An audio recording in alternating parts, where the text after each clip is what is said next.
Na Era do Espírito. Bom dia a todos os ouvintes da Rádio Guarujá AM 1420. Eu me chamo Márcia Regina Santos e vou apresentar o programa Na Era do Espírito, produzido pelo Centro Espírita Amor e Humildade do Apóstolo. E hoje vamos falar sobre uma passagem de Jesus que está no livro Dias Venturosos, psicografado pelo Divaldo Pereira Franco e pelo espírito de Amélia Rodrigues, com o título Pão da Vida. E ela começa assim: o Mar da Galileia é um lago de expressiva proporção que a generosidade do Rio Jordão espalhou na imensa fenda abaixo do nível do Mediterrâneo, com pouco mais de 200 metros. Antigamente era muito piscoso nas suas margens, floresciam aldeias e cidades que se tornaram famosas e se beneficiavam do seu clima agradável. Também chamado de Tiberíades, ou Lago de Genezaré, foi cenário de momentos culminantes na história do cristianismo. Em sua orla espraiavam-se as cidades de Cafarnaum, Betsaida, Tiberíades, Magdala e Dalmanuta. Em uma montanha próxima, ele entoou o canto de libertação das criaturas no inesquecível sermão. Pelas suas praias ele caminhou, curando, consolando e apontando rumos. Os galileus, normalmente pescadores e agricultores, conviveram com ele, acompanharam-no, foram por ele amadas e o amaram a seu modo, dentro dos seus limites. A revolução que ele pretendia não era percebida pela massa que tinha fome de justiça, de verdade, mas sempre mais de pães e de peixes.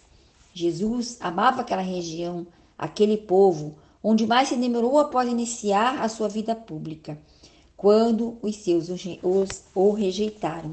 Incapazes de penetrar no conteúdo profundo da sua mensagem, seguiam o mensageiro dominados por interesses imediatistas.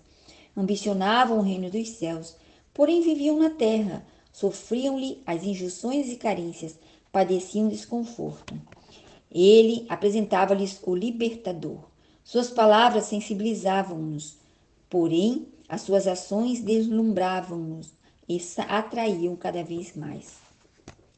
Já não eram alguns que o seguiam, e sim verdadeiras multidões com suas chagas, agitações e problemas. Ali, percebendo a fome daqueles que o acompanhavam, nutriu-os com pães e peixes fartamente, deixando-os felizes porque estavam de estômagos satisfeitos.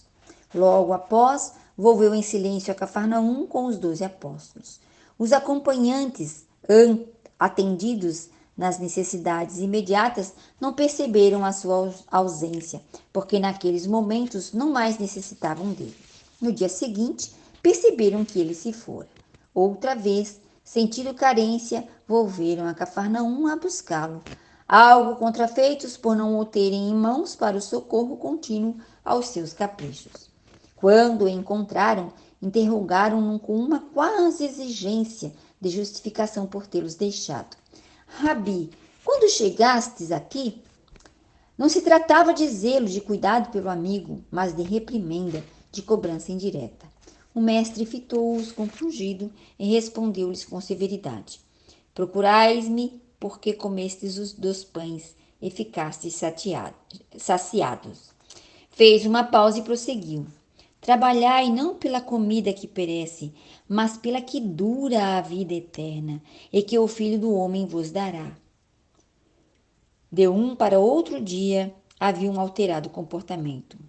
Viram os enfermos recuperarem-se ao influxo do seu poder. Alimentaram-se em excesso, beneficiaram-se da sua presença. No entanto, a hora da decisão de se transformarem para melhor, de se permitirem permear pela sua palavra, apelavam para os textos antigos convenientes que permitiam fugir das novas responsabilidades, indagando sobre novos sinais, recordando Moisés no deserto, o maná que descera do céu. Não se davam conta de que tudo provinha de Deus e que eles haviam comido, às vésperas, um alimento da mesma procedência que lhes dava a vida, porém que saciava só por breve prazo. No mundo, as criaturas desejam refestelar-se na abundância de fora, no desperdício, e não se recordam nessas horas da escassez e dos outros esfaimados, esquecidos em sofrimentos. Desejam pão e prazer, conforto e ociosidade. Cansam-se quando os têm e fogem para a insatisfação, a revolta, a perda de objetivos da vida. Sucede que a duração do corpo é sempre muito breve, a dos seus adereços menor e a das suas imposições mais rápida. Por isso, a vida real, aquela que permanece sobre as cinzas das ilusões vencidas, é a do ser imortal. Jesus veio demonstrar a imortalidade, dar significado à existência física do ser, não como um fim, antes como meio para ser alcançada a planificação. Aferradas, todavia, aos sentidos grosseiros, as pessoas somente pensam no momento em que se encontram, embora lhes percebam a fugacidade, longe das aspirações transcendentes, as de longo, perene curso. Aquela época difere desta pela face exterior, pelas conquistas da inteligência que trouxeram outros valores para serem cultivados, outras metas para serem alcançadas. No entanto, o ser moral, o ser interior, parece-se muito com aquele que o acompanhavam, mesmo esses que diziam nele crer e o seguem. Eu sou o pão da vida, exclamou Jesus. O que vem a mim jamais terá fome, e o que acredita em mim jamais terá sede. Os circunstantes, em face desta declaração robusta, sem eufemismos, entreolharam-se, duvidaram, não sabendo o que fazer. Enquanto se alimentavam e sorriam, a vida parecia-lhes tranquila, desde que houvesse quem os abarrotasse, a fim de que, sem preocupação, sem esforço, pudessem banquetear-se sempre mais. Tomar, porém, a charrua para conseguir a própria alimentação mudava totalmente a paisagem do júbilo que se tisnava ante a responsabilidade surgida. O esforço pessoal constitui sinal de valor moral e o suor do sacrifício umedece a massa que prepara o pão da vida que mata a fome em definitivo.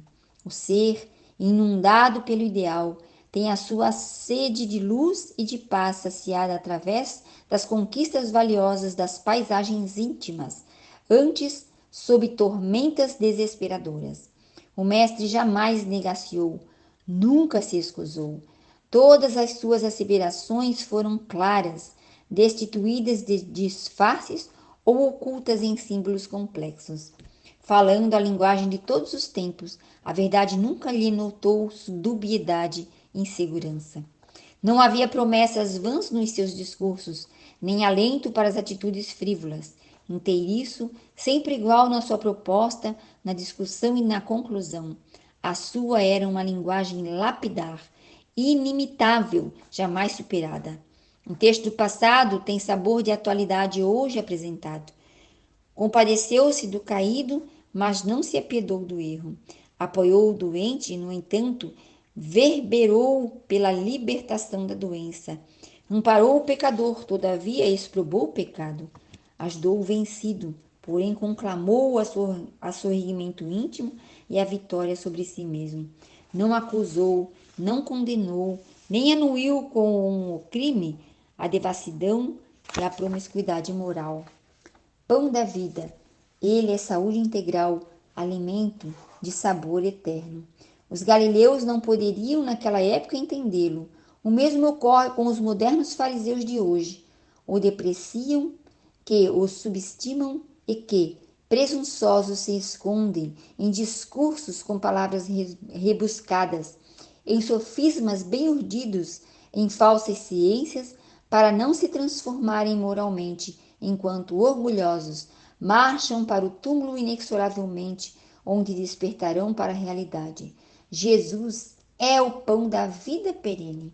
Aqueles que souberem alimentar-se dele nutrir-se-ão e viverão na paz de consciência e na realização espiritual. Um bom fim de semana a todos e que Deus abençoe a todos nós.